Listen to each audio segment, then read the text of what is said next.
খানের নায়িকা এবার বলিউড স্টাইলে হাঁটা চলা করলো। ও মাই গড, দেখার মতো একটা দৃশ্য। সাবিলা নূরকে ভাইরে ভাই, মাথা নষ্ট। দেখছেন নি সামনে কিরকম করছে, লুকটা দিছে অসাধারণ। অসাধারণ লেগেছে আমার কাছে। আপনাদের কাছে কেমন লাগছে জানি না ভাই বন্ধুগণ, আমার কাছে খুব সুন্দর লাগছে। এটাই শাকিব খান, একেই বলে নাম্বার ওয়ান কিং খান। যেই খানে বলি না কেন, শাকিব খান দিন শেষে একজন real hero.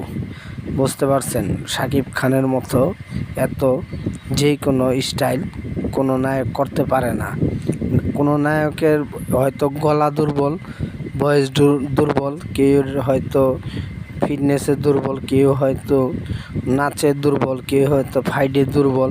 Shakib Khan all square. এই কারণেই শাকিব খান এই ডালিউডে রাজত্ব করে যাচ্ছে। বুঝছেন ভাই বেরাদার, আমরা চাই শাকিব খান আরও এগিয়ে যাক।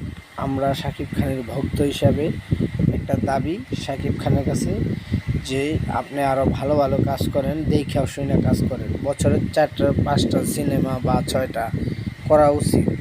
তারপরে অন্য অন্য নায়করা করতেছে, ওদের সিনেমা মোটামুটি টানতেছে ব্যবসায়। তো শাকিব খান আর কি বেশি টানে। শাকিব খান হলো global star, mega star. Shakib Khan superstar, আমাদের কিং খান। বুঝতে পারছেন, কিং খানের উপরে কোনো নায়ক নেই বাংলাদেশে, একটাই নায়ক কিং খান, শাকিব খান।